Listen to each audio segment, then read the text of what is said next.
بسم اللہ الرحمن الرحیم۔ السلام علیکم ڈیئر اسٹوڈنٹس، میں ہوں کاشف تنویر اورڈیٹ میڈیا یوٹیوب چینل پر ہم آپ کو خوش آمدید کرتے ہیں۔ لیکچر سٹارٹ کرنے سے پہلے آپ لوگوں سے ایک چھوٹی سی ریکویسٹ ہے کہ اگر ابھی تک آپ لوگوں نے ہمارے چینل کو سبسکرائب نہیں کیا تو اسے سبسکرائب کر لیں اور ساتھ میں لگے ہوئے بیل آئیکن کو بھی پریس کر لیں تاکہ ہر نئی آنے والے ویڈیو کا نوٹیفیکیشن آپ تک بر وقت طور پر پہنچ سکے۔ چلیں اسٹریٹ وے میں اپنے ٹاپک کی طرف آتے ہیں۔ لاسٹ لیکچر کی اینڈنگ سے سٹارٹ ہوتے ہیں۔ لاسٹ لیکچر کے اندر ہم نے ذوالفقار علی بھٹو کی ایڈمنسٹریٹو ریفارمز کو ڈسکس کیا تھا کہ کس طریقے سے ذوالفقار علی بھٹو گورنمنٹ میں آئے، کس طریقے سے آگے کہ انہوں نے کچھ بیسک ریفارمز کی تھیں کہ کسی طریقے سے اپنا کھویا ہوا مقام یا آپ کہہ سکتے ہیں کہ دوبارہ سے ریٹین کیا جا سکے۔ اس کی گورنمنٹ اینڈ ہونے کے بعد آخر کار پھر ایک نیا دور آپ یہ کہہ سکتے ہیں کہ ملک ایک دفعہ پھر ماشاء اللہ کی زد میں آ جاتا ہے۔ تو آج کا جو میرا ٹاپک ہے وہ ہے جنرل محمد ضیاء الحق 1977 سے 1988 تک، تقریباً 11 سال تک جنرل محمد ضیاء الحق گورنمنٹ کے اندر رہے تھے۔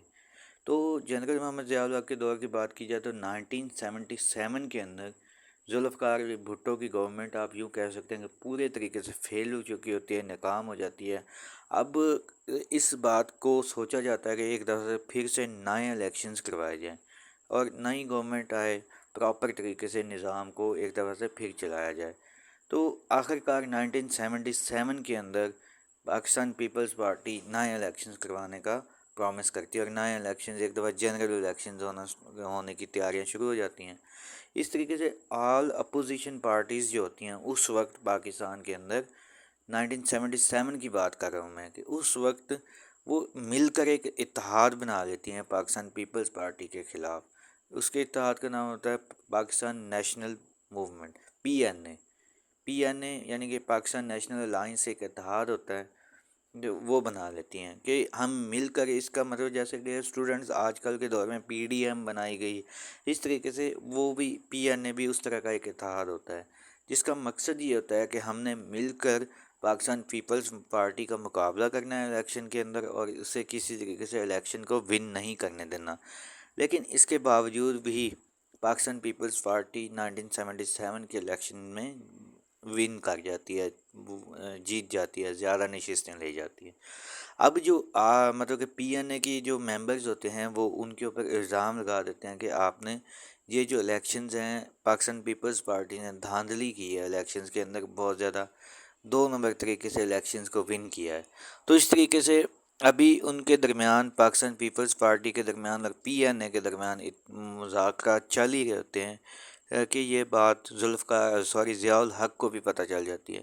اور اس طریقے سے ضیاء الحق 5 جولائی 1977 یعنی کہ 5 جولائی 1977 کے اندر ملک کے اندر مارشل لا لگا دیتے ہیں۔ جو آل پولیٹیکل پارٹیز ہوتی ہیں ان کو بین کر دیا جاتا ہے۔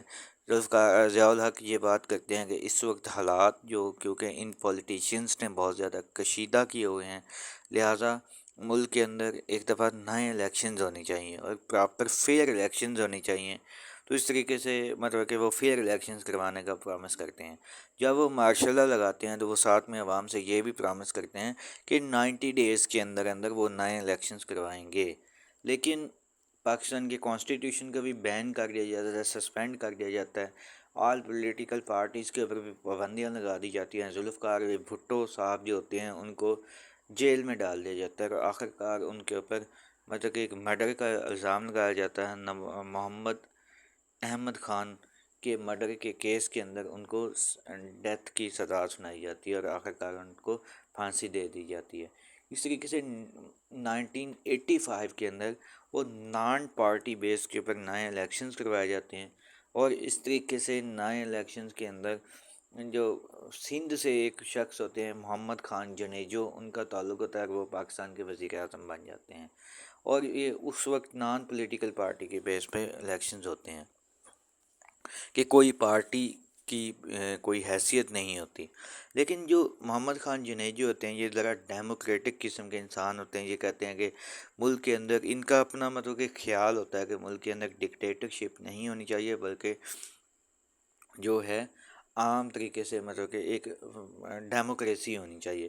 اس طریقے سے یہ مسلم لیگ کے نام سے اپنی ایک پولیٹیکل پارٹی بھی بنا لیتے ہیں.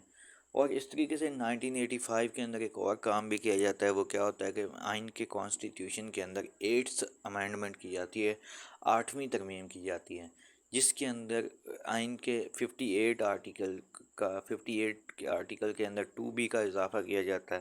58 2B کا شک ایک ایڈ کی جاتی ہے. اس کا مقصد کیا ہوتا ہے؟ اس کا مقصد ہوتا ہے کہ صدر پاکستان کو آپ کہہ سکتے ہیں کہ انلمیٹڈ جو ہوتی ہے پاورز دے دی جاتی ہیں، کہ صدر پاکستان جو ہوگا وہ با اختیار ہے کہ وہ کسی بھی وقت اگر مطلب کہ الیکشنز کسی بھی وقت وہ ہوتا ہے کہ اسمبلی کو ڈیزالو کر سکتا ہے. وزیر اعظم کو اس کے عہدے سے برخاست کر کے نئے الیکشنز کروا سکتا ہے، اس کو کوئی روک ٹوک نہیں ہوتی. اس طریقے سے مطلب کہ یہ صدر پاکستان کو یہ اس طرح کے اختیار دے دیا جاتا ہے. Since Muhammad Khan Junejo was a man of democratic temperament, he could not get along with General Ziaul Haq. Disagreements arose between the two, which led General Muhammad Ziaul Haq to use his powers under Article 58 to be of the Constitution of Pakistan, so overthrew the government of محمد خان جنیجو. اس طریقے سے جب محمد خان جنیجو کا مطلب کہ میں نے یہ ذرا ریڈ بھی اس وجہ سے کیا کہ تاکہ آپ کو تھوڑا سا آئیڈیا ہو جائے کہ محمد خان جنیجو اور ضیاء الحق کی، کیونکہ ان کی سوچ میٹر نہیں کرتی ہوتی. ضیاء الحق ایک ڈکٹیٹر شخص ہوتے ہیں اور محمد خان جنیجو ذرا ڈیموکریٹک قسم کے آئیڈیاز کے حامل ہوتے ہیں.